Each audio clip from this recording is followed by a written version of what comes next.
Olá, pessoal! Hoje daremos início à nossa série de episódios do podcast da nossa pós-graduação em Nutrição Clínica Hospitalar e Ambulatorial na modalidade EAD do Espaço Ciência. E para iniciarmos, temos a honra de receber aqui a professora mestre Cíntia Paz, que irá conversar conosco sobre o consumo excessivo de proteínas, que é uma temática que vem ganhando bastante espaço aí na atualidade.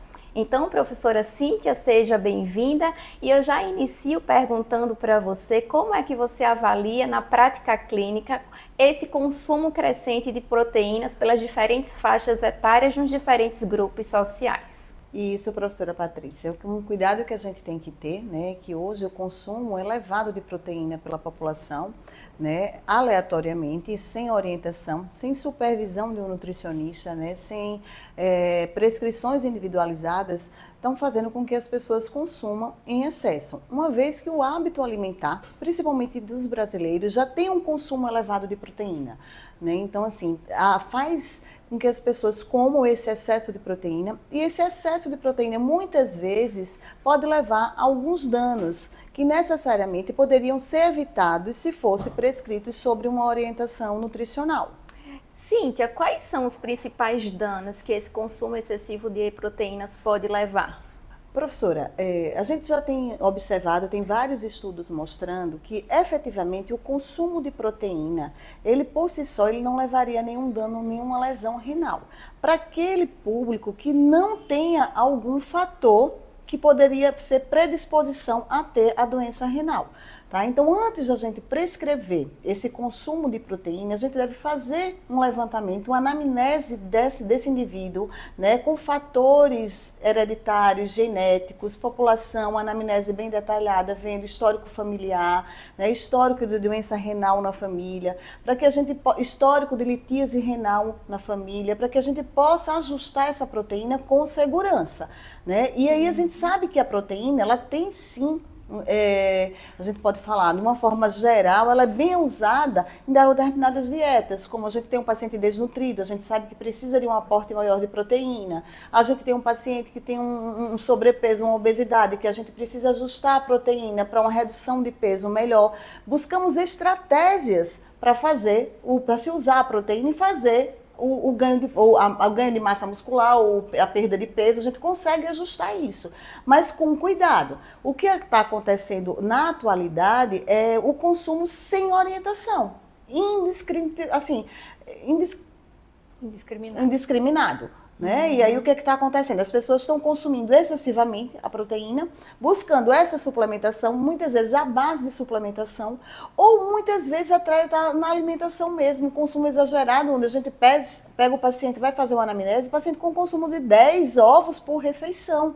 Né? E aí a gente para conversar, por que isso? Não, porque o meu objetivo é ganhar performance, é ganhar massa muscular, e aí aleatoriamente ele deseja aquilo e começa a fazer uso daquele excesso de alimentação, excesso de proteínas, sem uma supervisão, sem uma orientação. Então esse cuidado a gente precisa ter, né? A gente precisa buscar por quê? Porque existe públicos sim, que eles podem se beneficiar, mas também tem aqueles que podem se prejudicar com esse consumo excessivo. E aí, nesse sentido, qual é o público que mais pode se beneficiar e qual aquele que mais pode se prejudicar? Eu vou começar pelo se prejudicar, professora.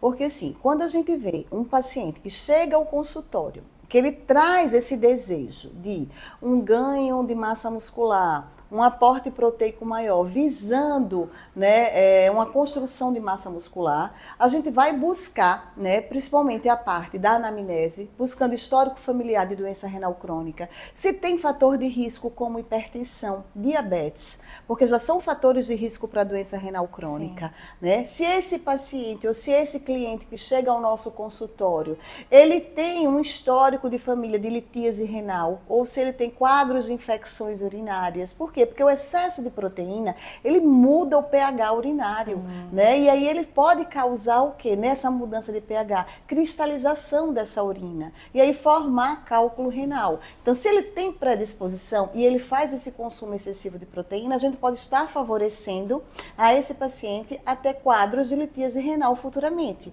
né? E se esse paciente tem um histórico familiar de doença renal crônica, a gente vai estar dando uma sobrecarga renal a um paciente que pode se tornar um doente renal crônico. Então a gente precisa ter muita segurança quando a gente vai prescrever esse aporte proteico. E uma das coisas que a gente mais vê assim na atualidade, né, na prática clínica, no âmbito de consultórios mesmo, é que muitos pacientes eles já chegam pedindo para que o profissional ele prescreva, né, sem ter feito nem mesmo aquela anamnese, aquela investigação. Ele já chega dizendo aqui, estou aqui, quero que coloque mais proteínas aí no meu hábito alimentar, no meu consumo alimentar.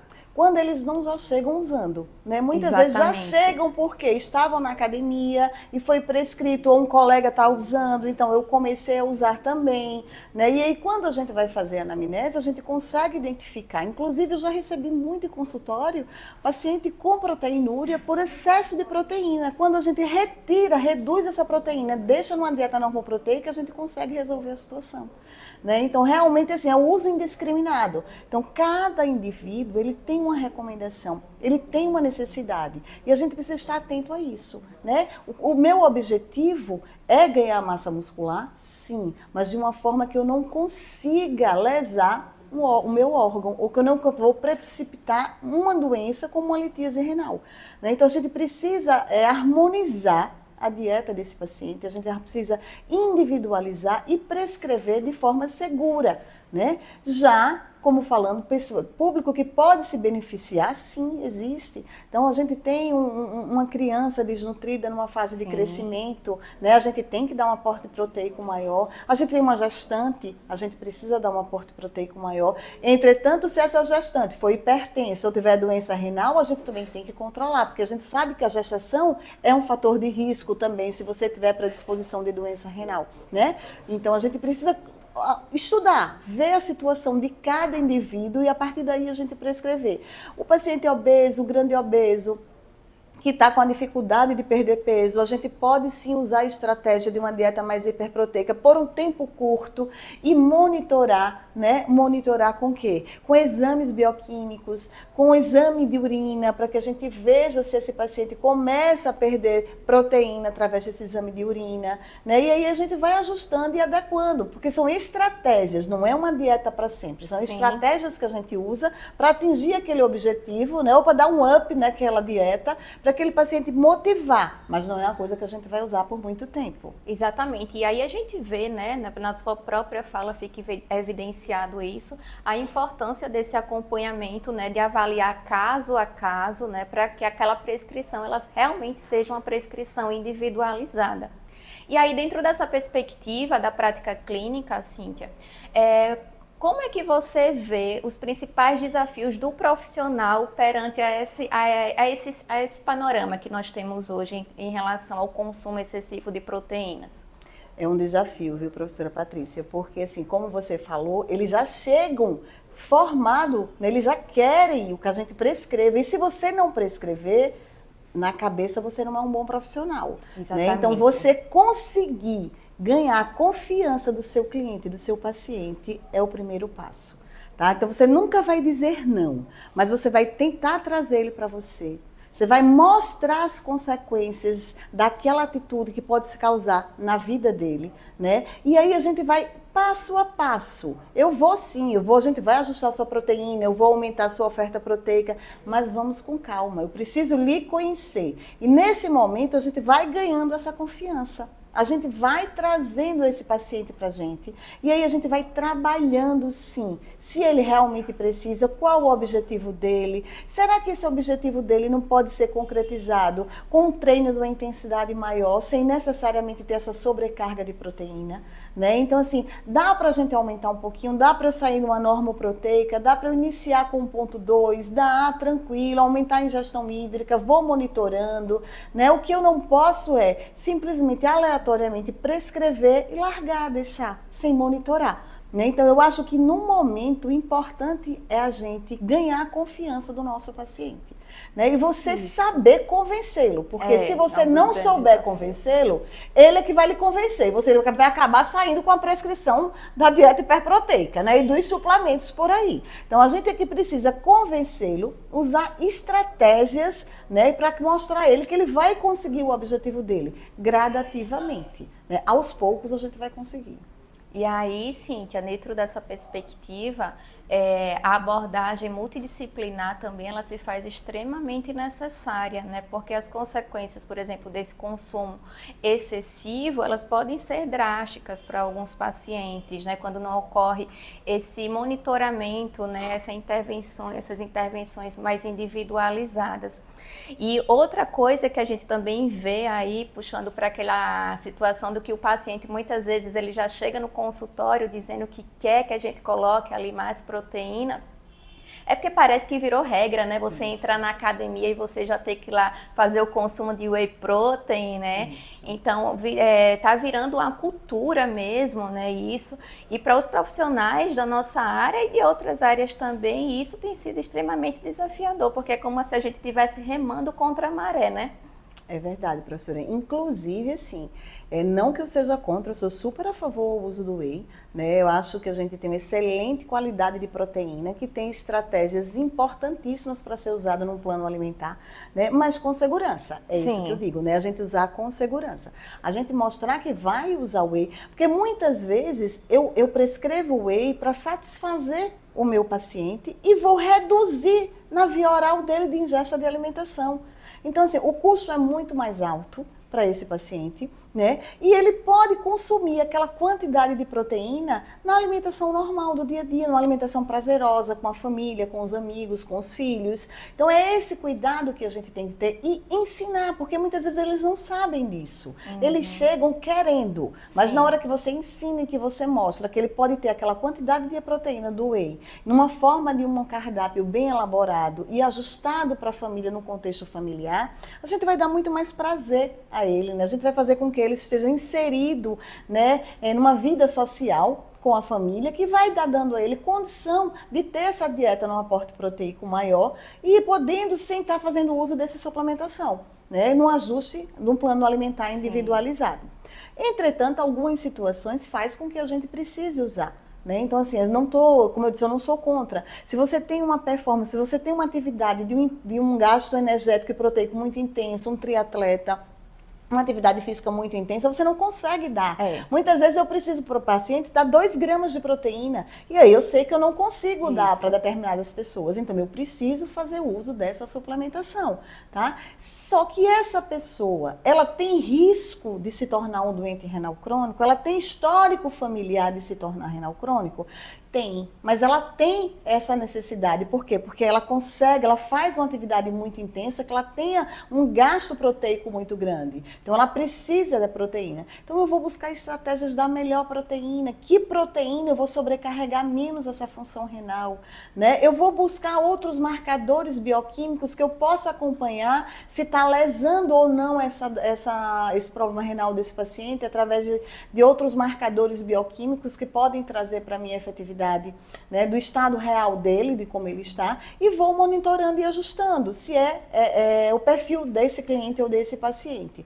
Né? Não quer dizer que uma regra não são para todos. Né? Então a gente vai individualizar e aí eu vou prescrever de acordo com o objetivo e com a situação clínica dele. Né, o que é que ele tem condição ou não de receber de proteína. Levando sempre, gente, como dica a importância de que se você tem um consumo maior de proteína, você precisa aumentar a sua ingestão hídrica, tá? Então, é importante, proteína é essencial, mas água é essencial. Os seus rins agradecem, a gente precisa tomar água, né? Então, muitas vezes a gente começa a consumir um excesso de proteína e esquece da água, né? E aí há a supersaturação né? E aí a gente começa a ver aquela urina mais concentrada, cristalização, formação de cálculos. E aí no canto eu nunca tive, mas passa a ter. Por quê? Porque aumentou a sobrecarga proteica, né? E eu não aumentei a minha ingestão hídrica. E aí eu posso, sem nunca ter tido histórico familiar, também desenvolver. Então por isso que a prescrição proteica, ela precisa ser acompanhada de um nutricionista, que ele consiga visualizar, que ele consiga identificar essas particularidades e monitorar o seu ganho com segurança, que acaba sendo esse o nosso objetivo. Exatamente. Cíntia, você chegou a falar aí da importância de fazer análise, né, dos marcadores bioquímicos. Quais você destacaria nesse âmbito aí, para avaliar o consumo de proteínas? Eu acho que é muito importante a gente fazer, né, avaliar a cistatina C, né, porque eu acho que é um marcador que a gente consegue identificar a função renal, né, a própria creatinina, né, porque a gente vai ver a taxa de filtração glomerular. A creatinina, às vezes, ela pode ser um pouquinho influenciada, principalmente se você usa a creatina. Então, aí acaba sendo a cistatina C mais fidedigna, né, mas é importante. Uma microalbuminúria, tá? É importantíssimo a gente ver se você, com excesso de proteína no seu consumo alimentar, você não está perdendo proteína. Por quê? Porque às vezes eu começo a dar proteína demais, não vai fazer o papel importante. Por quê? Porque o meu rim vai começar a expelir essa proteína, ele não vai reabsorver. Então, eu estou sobrecarregando a minha função renal e ela não vai ter efetividade nenhuma. Então, eu preciso ter uma microalbuminúria, né? Eu preciso verificar a cistatina C, eu preciso verificar a taxa de filtração glomerular com a creatinina, né? Eu preciso ver marcadores como nitrogênio ureico, né? Como é que a gente está, a concentração, ureia, creatinina, é importantíssimo, tanto a ureia a nível sanguíneo, mas a ureia urinária também é muito importante, porque a gente vê quanto você está consumindo de proteína, né? Para que a gente consiga manter, né, um equilíbrio, né, nessa dieta que está sendo ofertada. E em relação à maior ingestão hídrica, né, que muitas vezes as pessoas elas esquecem disso daí, que se torna tão importante, né, nesse âmbito, quais são as dicas que você normalmente dá para os seus pacientes para que eles consigam aumentar aí essa ingestão hídrica diariamente, né, tendo em vista que muitos relatam dificuldade de lembrar, por exemplo, de tomar água durante o dia? E um público muito comum, professora Patrícia, são os idosos, né? Porque os idosos, eles perdem muita massa muscular, eles ingerem pouca proteína e a gente precisa aumentar a proteína dele. E aí, para aumentar a proteína dele, a gente precisa também aumentar essa oferta hídrica. E aí a gente precisa de estratégias, porque como ele não sente sede, a gente precisa estar estimulando o cuidador, ou então tá dando estratégias de horários fixos para que ele pare e que ele vá consumir essa água, né? Isso no idoso. E no adulto, aquele que muitas vezes no corre-corre, no seu dia a dia de trabalho, né? Sai pela manhã, chega à noite, não leva a sua garrafinha, não para tomar água. E aí a gente precisa entender, já tem vários aplicativos hoje de lembretes de água, de tomar água, né? Fora os aplicativos, né? Eu sempre muito buscar a conscientização. Então, eu acho que você mostrar a garrafinha, quanto é para você tomar e quanto você tomou, você vê, é muito mais fácil de você entender quanto você está tomando. Por quê? Muitas vezes chegam no consultório e a gente pergunta, tá tomando água? Ah, eu tomo muita água. Um simples fato eu pergunto, de 7 da manhã a meio-dia, quantos copos de água você toma? Como você toma muita água? Se durante a manhã você toma um copo d'água, né? Então, assim, mesmo que você tome 4 à tarde e 2 à noite, você vai ter 7 copos de água por dia, né? A depender da sua recomendação, é muito maior que isso. Então, a gente precisa sempre incentivar a quê? Nos horários, nos intervalos das refeições. E uma estratégia muito boa, gente, que eu sempre digo é, tomou água, vai ao banheiro, fez xixi e volta a tomar água. Foi no banheiro, fez xixi, volta a tomar água. Por quê? Porque se você não fizer xixi, você não está se hidratando, você não está tomando água. Se você faz xixi, você está hidratando e você precisa reidratar, porque já saiu, você precisa reidratar. Então, sempre a dica que eu digo, foi ao banheiro, fez xixi, volta, toma um copo d'água. Porque aí ele vai lembrando e também ele vai percebendo, poxa, eu não fui ao banheiro ainda, então eu estou tomando pouca água. Excelente, professora Cíntia. Agradecemos a sua participação aqui. Passaríamos o dia conversando sobre isso, mas a gente deixa aqui o nosso agradecimento. E para você que é nosso aluno, se você ainda tiver dúvidas sobre essa questão que discutimos hoje aqui, você pode deixar lá no fórum, tá? As suas opiniões, as suas dúvidas, que nós iremos respondê-los assim que visualizarmos. Cíntia, mais uma vez, obrigada e nos encontramos aí no próximo episódio do nosso podcast. Obrigada.